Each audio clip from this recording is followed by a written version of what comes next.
Zeppelin, el coloso del cielo.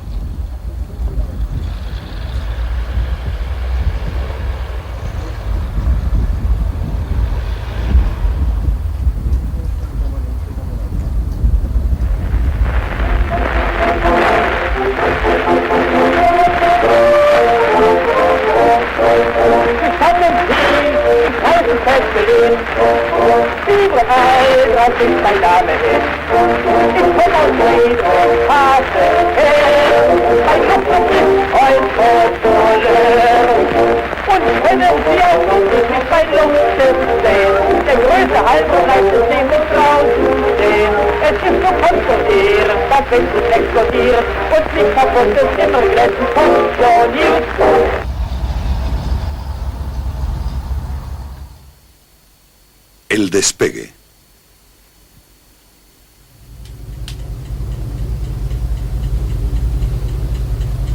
Ya no hay dirigibles. Los que se ven hoy en día son globos publicitarios, balones de gas.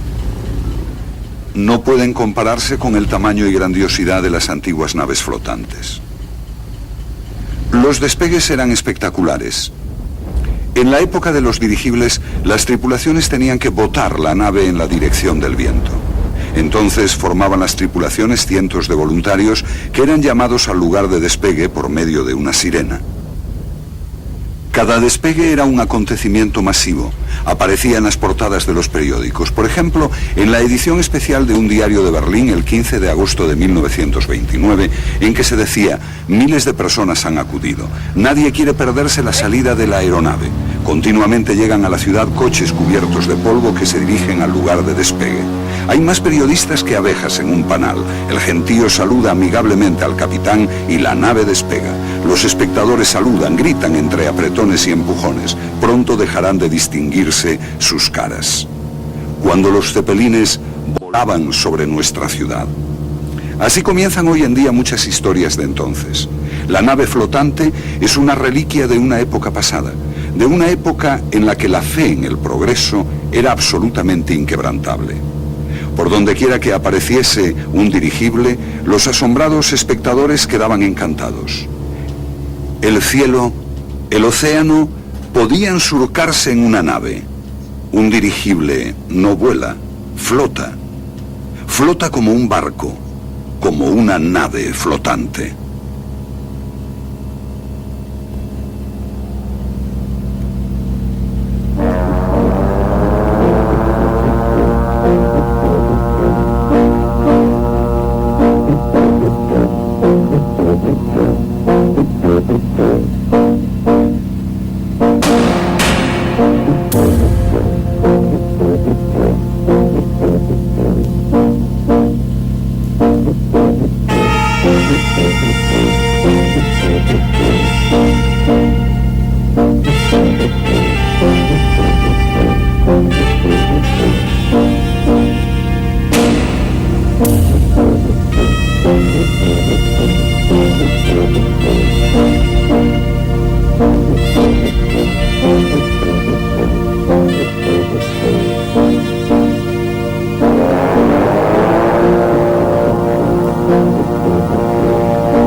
Cientos de metros de altura, en movimiento silencioso y lento, se puede observar la Tierra en una nave flotante sobre Alemania.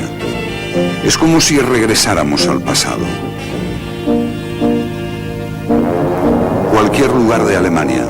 No queda mucho de las vistas de entonces por los destrozos de la guerra. Las nuevas construcciones han hecho desaparecer los restos de entonces.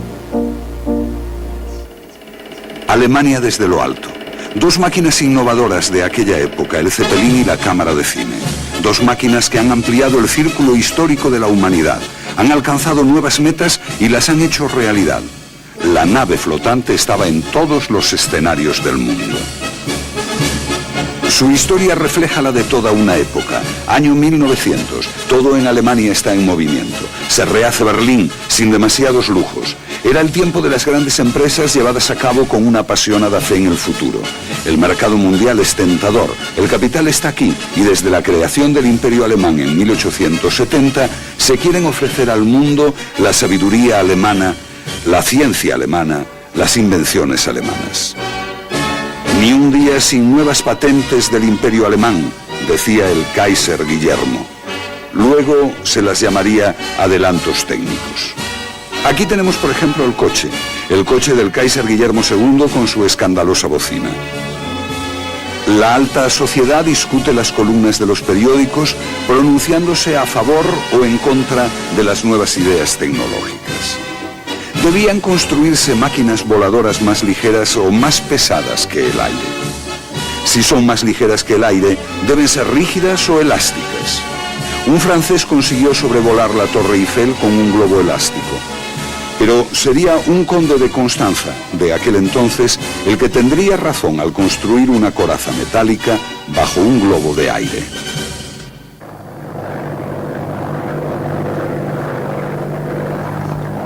Vuelo de prueba de los dirigibles en el lago de Constanza. No tuvo mucho éxito aquel experimento, pero en definitiva, como ya hemos dicho, una nave flotante no vuela, flota.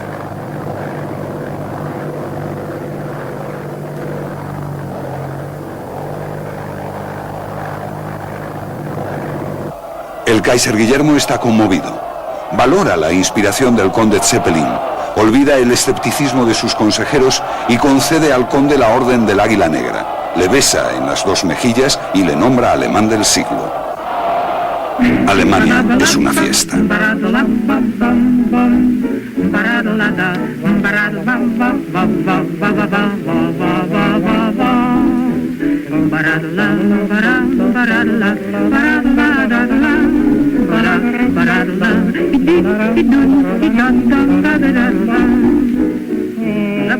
Hugo von Hofmannsthal escribe en 1908: un hombre como este conde nos hace sentirnos valientes. Era una época esplendorosa. La burguesía salía a la luz, disfrutaba el pasado y miraba con esperanza el futuro de la patria. Pero la luz puede convertirse en sombra. Desaparece en los barrios obreros y en los patios traseros de las casas en los que nunca luce el sol. Querido tío Zeppelin, déjate conocer y ven a nuestros barrios donde apenas se puede respirar. Tráenos un poco de esperanza y ganas de vivir en tu cacharro volador.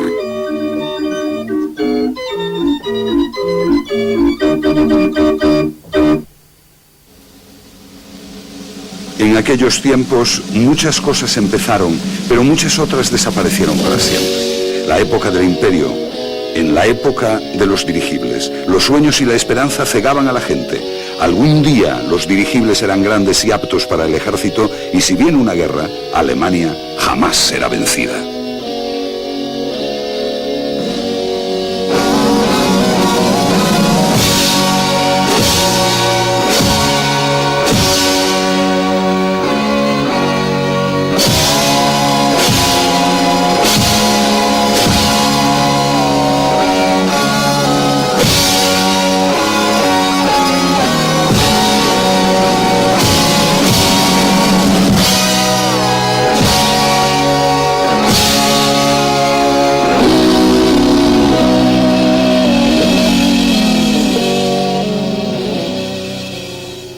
Sueño. Una leyenda griega. Ícaro y Dédalo están atrapados en un laberinto e intentan salir. El padre Dédalo construye unas alas con plumas de ave que pega con cera.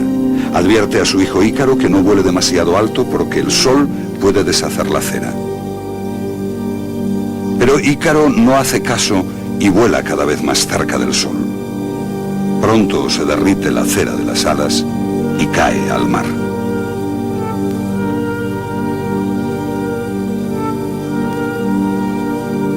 Volar, el eterno sueño de la humanidad. Leonardo da Vinci fue el primero que hizo bocetos, allá por el siglo XV, sobre las fases de los movimientos voladores que aún sirven de base a las construcciones actuales. Los primeros hombres que realmente volaron fueron dos franceses, los hermanos Montgolfier, en 1783. Su invento fue imitado en toda Europa, pero los primeros aviadores no podían pilotar sus aparatos y eran dominados por los elementos. Las leyes del vuelo fueron un secreto durante más de 100 años, lo cual no impedía seguir diseñando nuevos tipos de aviones, construcciones extravagantes, fruto de un sueño.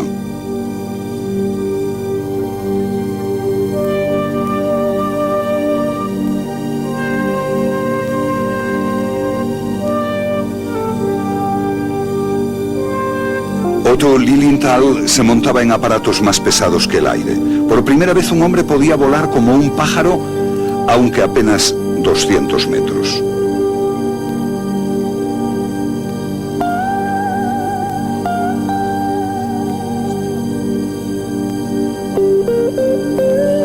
En 1899, Santos Dumont pilotó por primera vez sobre París un avión más ligero que el aire. El conde Ferdinand von Zeppelin, un general de caballería retirado, estaba convencido desde un principio de la importancia de los globos dirigibles. El 2 de julio de 1900, su nave, el LZ-1, se elevó por primera vez sobre el lago de Constanza, cerca de Friedrichshafen, durante 17 minutos. Un acontecimiento mundial, aunque un desastre financiero para el conde. Había invertido todo su capital en la realización de su idea, pero el gran evento se retrasó. Su fracaso parecía solo una cuestión de tiempo. Más tarde, el desastre del 5 de agosto de 1908. El LZ-4 tuvo que hacer un aterrizaje forzoso en Echterdingen, cerca de Stuttgart. A pesar del fuerte viento, se consiguió sujetar la nave al suelo. Para el conde fue una demostración de que sus naves podían aterrizar en cualquier sitio. Pero de pronto se desató una fuerte tormenta y el viento arrancó el globo de sus anclajes. Se incendió y ardió en cuestión de segundos. No hubo heridos. Entonces ocurrió algo excepcional.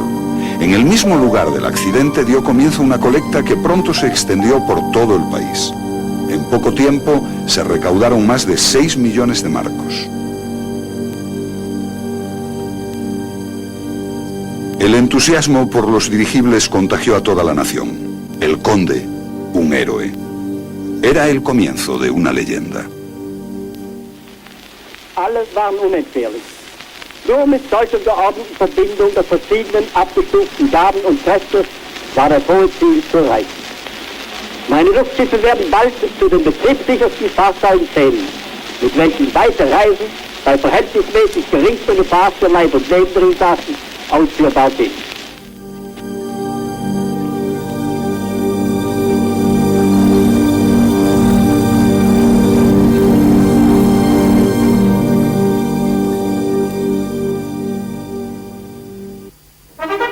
De agosto de 1909. Los comercios y los colegios están cerrados. Toda la ciudad se ha vestido de gala. Las calles están abarrotadas de gente. Millones de personas esperan con entusiasmo la llegada de la nave mágica. Por primera vez, un dirigible va a aterrizar en una capital. Las 10:40. El dirigible se ve en la lejanía. Es un pequeño punto. ¡Ya viene!, se gritan unos a otros. Enseguida, después de una pequeña vuelta, se divisa el contorno del gigante plateado. Desde hace días, la ciudad espera enardecida su llegada. Ahora sube, ahora baja un poco, ahora se cruza. Innumerables manos dan la bienvenida a los pasajeros.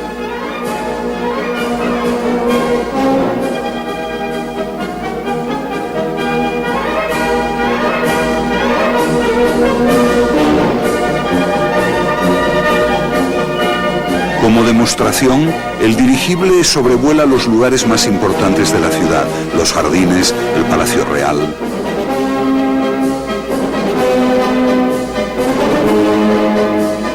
Luego traza un nudo sobre el Palacio Nuevo.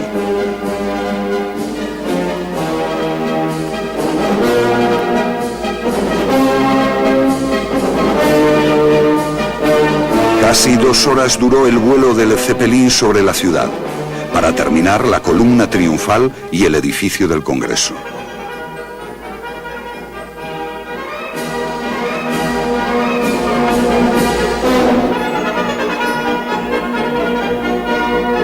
Nadie podrá olvidarlo. Todos están arrebatados por la solemnidad del momento. Nadie puede explicar ni comprender aquella emoción. El dirigible se acercaba lentamente al lugar del aterrizaje. Allí estaban el emperador, la emperatriz, los príncipes y otros miembros de la familia imperial.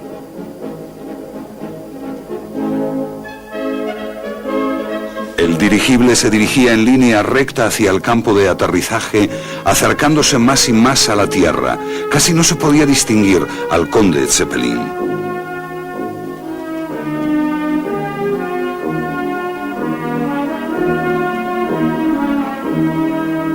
Voces de mando, órdenes, y de un golpe el dirigible se posa en el suelo. El viejo conde se asoma por la ventanilla. Han llegado.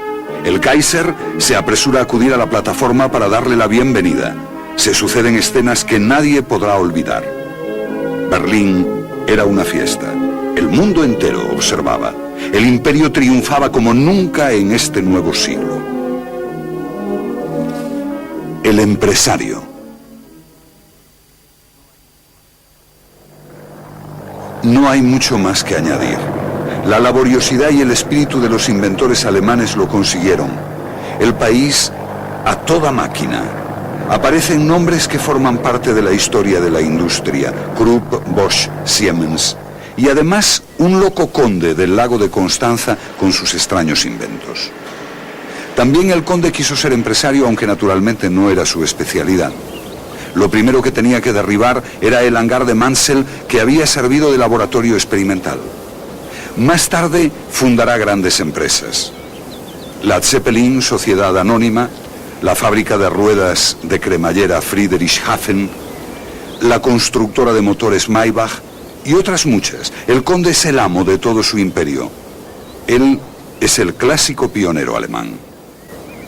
Friedrichshafen crece y crece. Va dejando de ser la romántica ciudad de antaño para convertirse en la ciudad de los Zeppelines, una ciudad industrial. Desde aquí se dan nuevos impulsos a la economía alemana. En los laboratorios Zeppelin y talleres de pruebas se llevan a cabo investigaciones. Alta tecnología en Friedrichshafen. Se investigan las leyes de la aerodinámica, se miniaturizan los instrumentos de navegación de grandes tonelajes anteriores.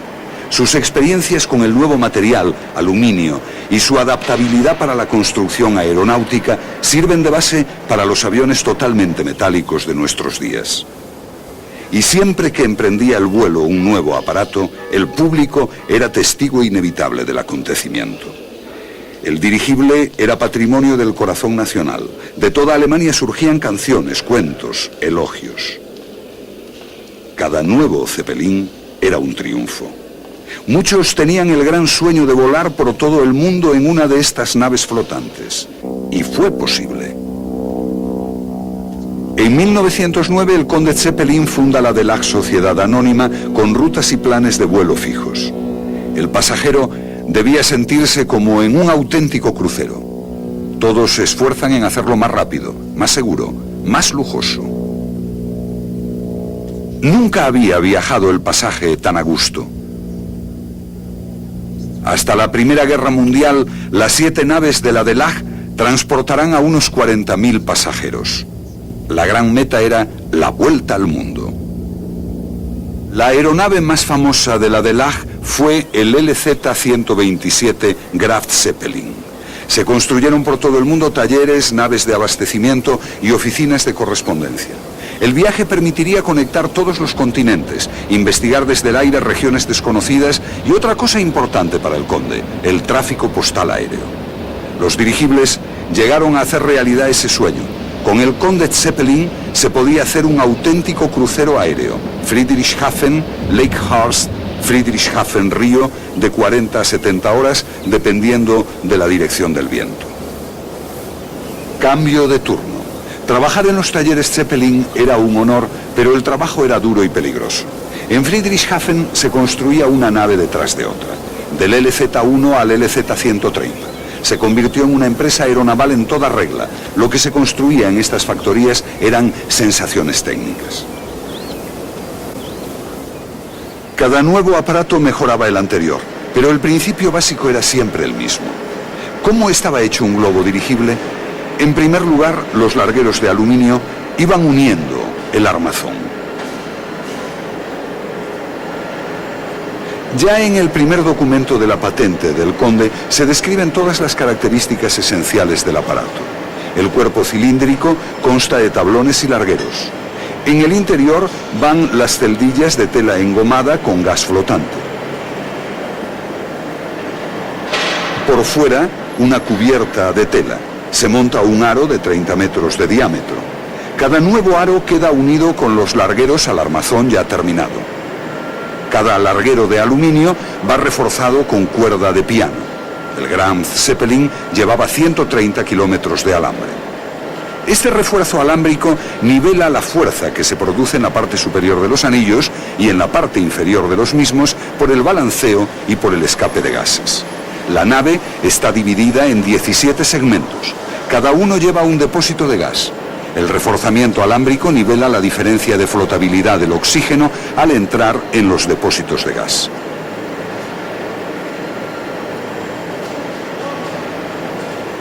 La proa va a ser montada.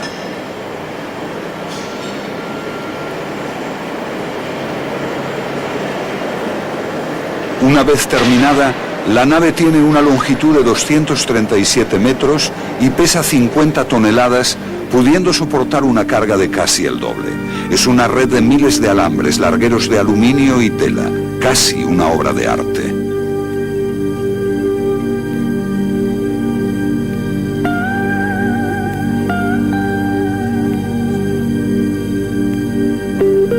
Para terminar, la cubierta de tela es de algodón muy pesada y tiene que ser colocada a mano.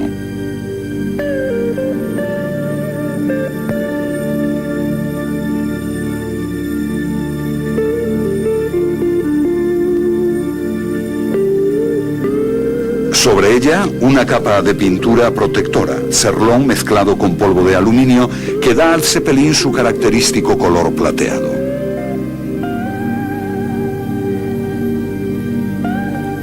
El gigante plateado en su hangar nos recuerda a los aviones. La guerra.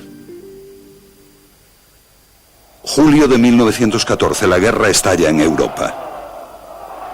Es muss denn das Schwert nun entscheiden. Mitten im Frieden überfällt uns der Feind. Darum auf zu den Waffen. Wir werden diesen Kampf bestehen, auch gegen eine Welt von Feinden.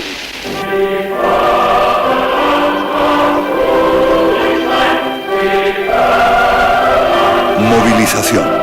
Los soldados se alistan con entusiasmo. Los militares del Kaiser llevan ventaja a sus enemigos, y eso que habían dudado durante años sobre la idoneidad de los globos dirigibles para la guerra. Ahora el Kaiser ordena construir un buen número de ellos. Flotas de dirigibles bombarderos amenazan las ciudades enemigas. Se construyen aeródromos especiales para la Marina y el Ejército. Otros países, como Inglaterra y Francia, confían mucho en este arma milagrosa e incorporan dirigibles a su ejército. La principal tarea de los globos dirigibles, vuelos de inspección detrás del frente y bombardeos. Estos vuelos duran de 15 a 20 horas y se realizan casi a diario. Se produce un rápido avance tecnológico. Por primera vez se construyen naves para vuelos de larga duración. Con su gran radio de acción, los dirigibles aventajan a cualquier otro avión. Vigilan los accesos al Mar del Norte y protegen a la flota de ataques por sorpresa. Cada ataque con los dirigibles es para la tripulación una misión mortal. Ataque aéreo a Inglaterra, según el relato de un testigo ocular.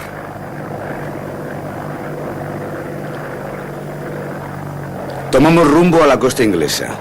¿Qué nos depararán las próximas horas? Máxima tensión. Por fin vamos a hacer realidad nuestro deseo de atacar Inglaterra. El corazón nos late cada vez más fuerte. Aparece la costa británica. Se divisa claramente el oleaje. Inglaterra está ante nosotros como un atlas. Tras la descripción de los ataques habidos hasta ahora, nos preparamos para un ataque infernal. No vemos nada. ¿Querrán tendernos una trampa? De cualquier forma, decidimos no meternos dentro y elegimos la ciudad de York como objetivo del ataque. Llegaremos por la noche. El efecto de nuestras bombas es fulminante.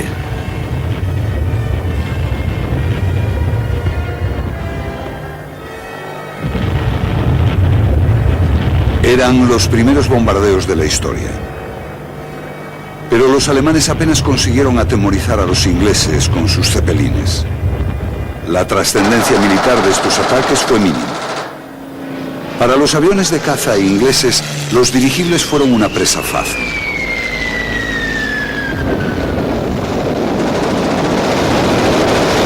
La mayoría de ellos no resistían más de 1 o 2 ataques. Muchos tenían que ser rechazados con antelación por defectos técnicos. Dependían extremadamente del tiempo, de las nubes o de la niebla para esconderse del enemigo.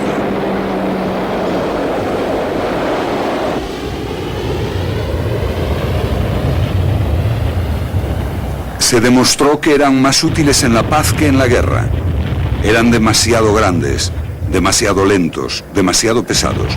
No podían competir con el constante desarrollo de la aviación. De todos modos, fueron utilizados hasta el final de la guerra para vuelos de observación. Muchos pilotos de dirigible perdieron la vida.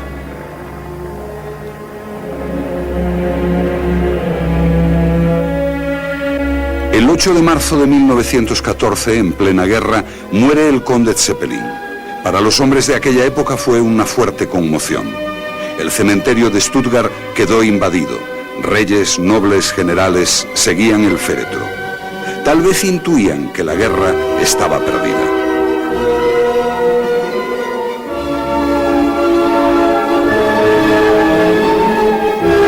El último adiós al conde. Un Zeppelin vuela sobre su tumba. Las albas de honor.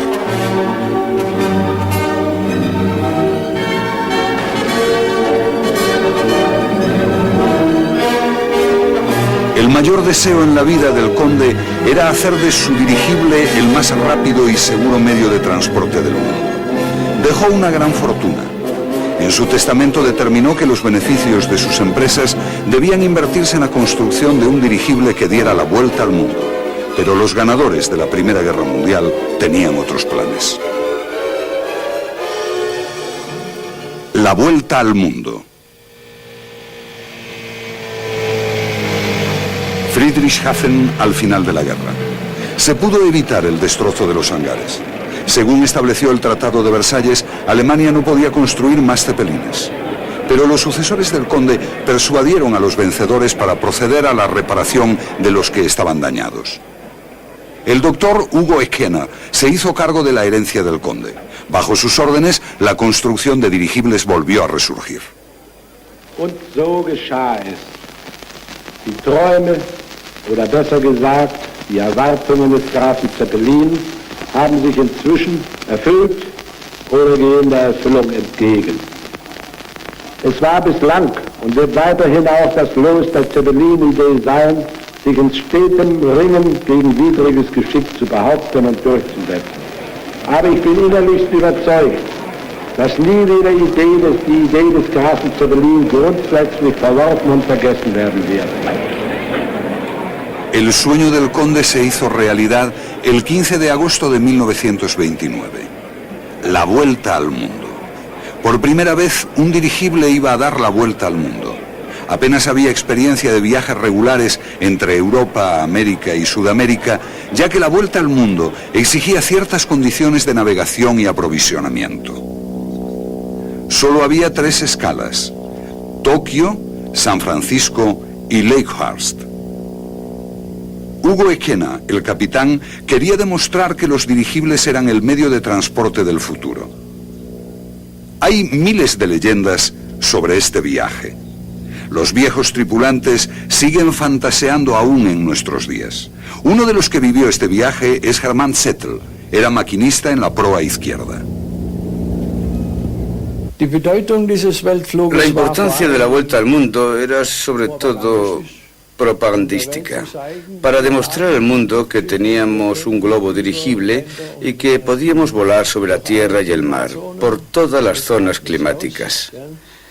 Esa era la finalidad, No era un vuelo de pruebas, quiero decir, bajo el punto de vista técnico, para saber cómo funcionaba el globo en unas condiciones meteorológicas normales, en el trópico o en alta mar.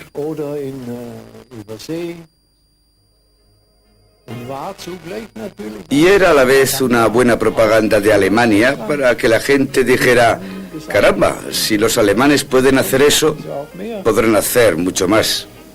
Berlín. El mundo entero viajaba. Durante 2 semanas la prensa no hablaba de otro tema.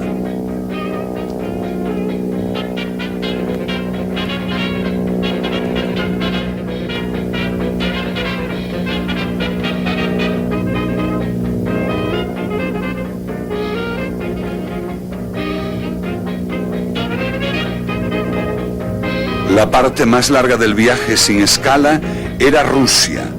Apenas había lugares de aterrizaje. Ahora sobrevuelan Leningrado.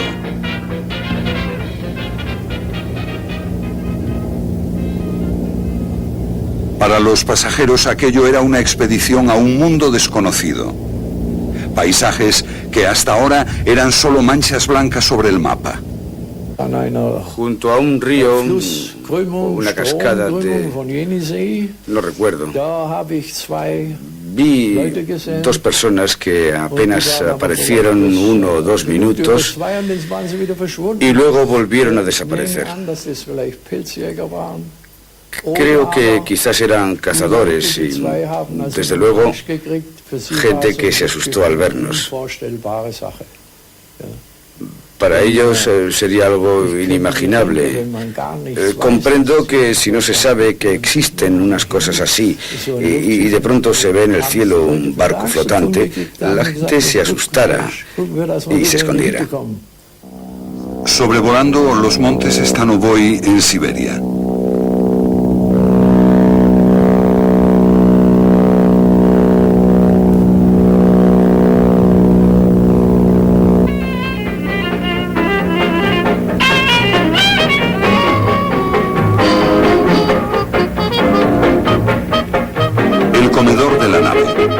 El capitán se ocupaba personalmente de los huéspedes. No se puede hablar aquí de las incomodidades propias de una expedición. La vida a bordo se desarrollaba normalmente para los pasajeros como si estuvieran en un hotel. Tenían camas, desayuno, café a mediodía y por la tarde cena. Había una variada carta de bebidas. Era muy agradable el viaje, eso sin duda. El globo no se movía ni hacía ruido. Un globo es muy parecido a un avión.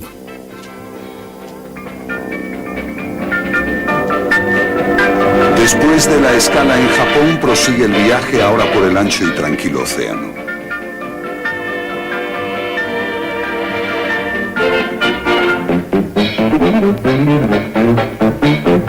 El día de la llegada a Nueva York, un recibimiento triunfal.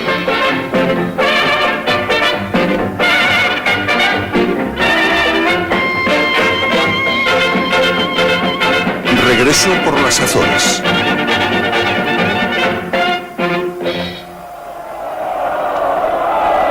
Llegada a Friedrichshafen. Hugo Ekaner había colaborado para dar a conocer al mundo el nombre de Alemania.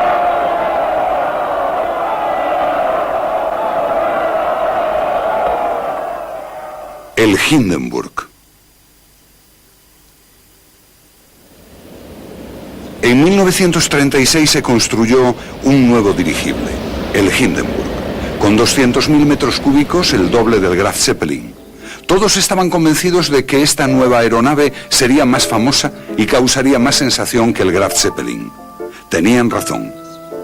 El hotel volante había sido preparado con todo detalle. 70 modernas cabinas individuales, 6 baños, salas de duchas, amplio comedor, salón con zona de conciertos y 2 largos miradores para los pasajeros que quisieran pasear durante el vuelo.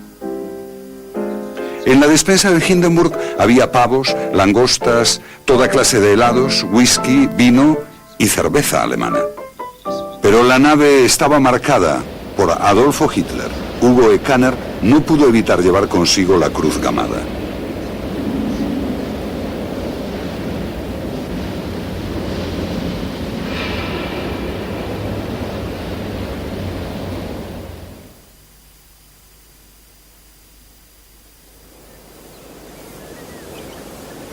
...26 de marzo de 1936... el Graf Zeppelin y el nuevo Hindenburg despegarán para su vuelo conjunto por Alemania. Era una misión propagandística del nacionalsocialismo.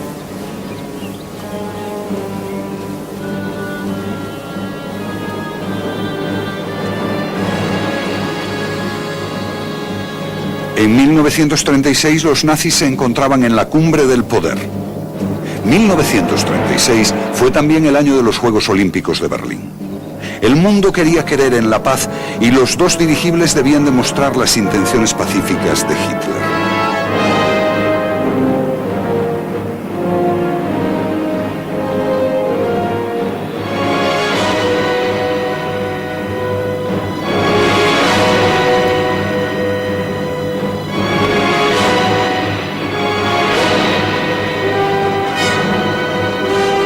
El Hindenburg despegó. El mito del dirigible de la paz era inquebrantable, pero había sido puesto al servicio del nacionalsocialismo. De nuevo iba a ser utilizado como medio de propaganda.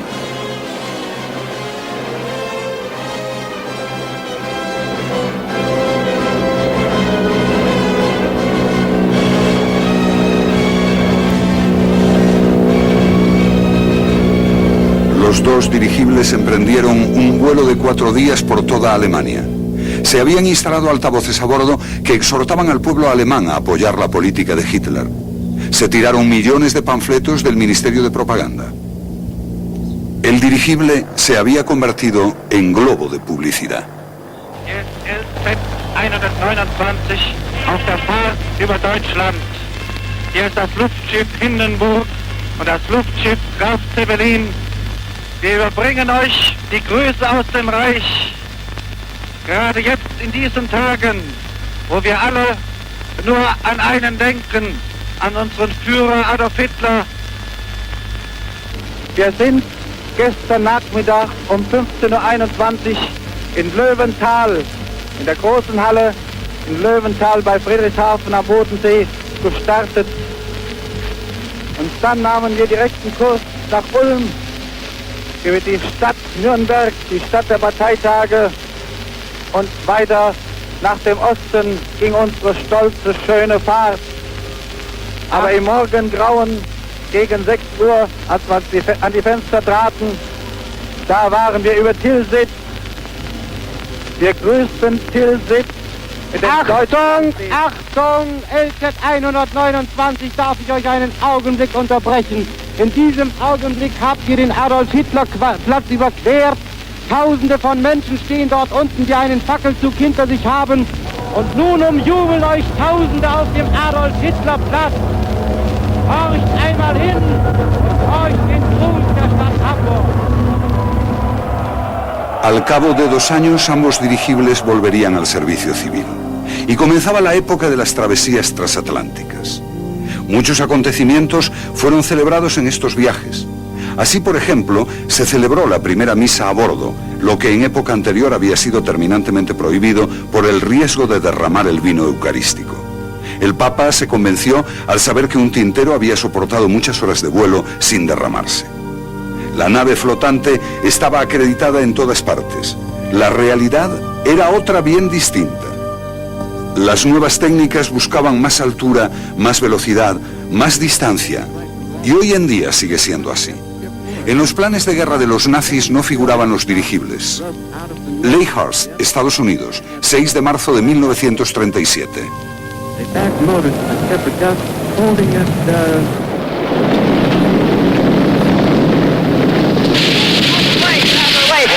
it's crashing terrible. Oh my, get out of the way, please. It's burning, bursting into flames, and it's falling on the mooring mast, and all the folks agree that this is terrible. This is one of the worst catastrophes in the world. It's a quake 400 or 500 feet into the sky. It's a terrific crash, ladies and gentlemen. It's smoke and it's flames now, and the flame is crashing to the ground. All the humanity and all the passengers screaming around it. I told you, I can't talk to people. There's friends are out there. I can't talk, ladies and gentlemen. Desde aquel día desaparecieron los globos dirigibles del cielo. Friedrichshafen al final de la guerra en 1945. La ciudad está prácticamente destruida y con ella todo lo que pudiera recordar a los dirigibles. La reconstrucción de los años 50 fue lenta. Se reconstruyó uno de los hangares, pero nunca volvieron a fabricarse aquellos globos. Epílogo. Friedrichshafen hoy. Solo algunos recuerdan su grandioso pasado. En una de las calles, un monumento. Aquí, en este lugar, construyó el conde Zeppelin su primer globo dirigible. En medio de la ciudad, en el nuevo ayuntamiento, el Museo Zeppelin. Una sala en la que se exponen los modelos de los dirigibles más importantes, desde el primero hasta el Hindenburg. Unos 80.000 visitantes vienen cada año. La fantasía y la fascinación por el gigante plateado permanecen inquebrantables. La pieza más valiosa del museo, un motor Maybach original del LZ-127. Su giroscopio fue un sensacional avance técnico en la construcción de los dirigibles. Las empresas de sus seguidores son las que más trabajo proporcionan. El punto fuerte de su producción, el tratamiento de los metales. Fundadas por el conde Zeppelin, estas empresas hicieron de Friedrichshafen una de las ciudades más ricas de la República Federal. La ciudad tiene como norma del Consejo de Administración no volver a hablar de la construcción de un dirigible. La ciudad de Friedrichshafen, en concreto los talleres metalúrgicos Zeppelin, que ya pertenecen ahora a la Fundación Zeppelin de la ciudad de Friedrichshafen, han investigado durante años en este terreno. Tuvieron empleado a un ingeniero de Zeppelin que había colaborado en su profusión mundial y su control. Tuvimos que emplear a gente así porque habíamos llegado al convencimiento de que no podíamos volver a llevar a cabo una colecta para revivir los dirigibles. En el monumento a von Zeppelin, en las orillas del lago de Constanza, se recoge una frase del conde: solamente hay que querer y creer, así se conseguirá. Era una exhortación. En su testamento, el conde dispuso que los beneficios de sus empresas debían ser utilizados para el vuelo que daría la vuelta al mundo, pero no se cumplió. Más alto, más rápido, más lejos. Solo eso valía la pena. ¿Quién va a volver a la idea de los globos dirigibles? ¿Quién va a pensar en ellos? Múnich, septiembre de 1928. Como siempre, la gente celebra algo relacionado con un globo. Todavía no está afectada por la tragedia al Hindenburg, apenas ya reconocible, pero siempre admirado y elogiado. ¿Quién será capaz de empezar de nuevo? Múnich hoy. Un dirigible sobrevuela la ciudad.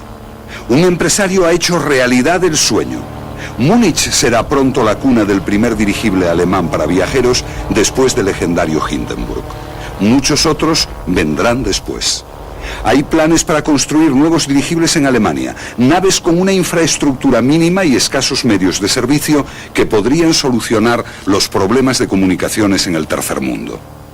Hay planes similares en América, Inglaterra y la Unión Soviética.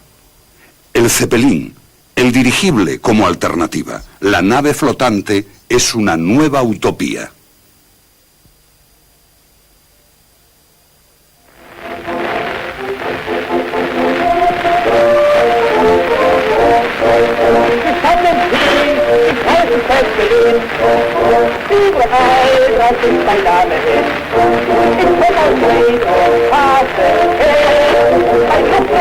Ein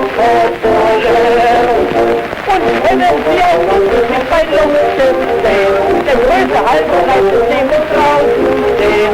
Es ist so konstruiert, dass wenn Sie explodiert und nicht kaputt ist, in und letzten funktioniert.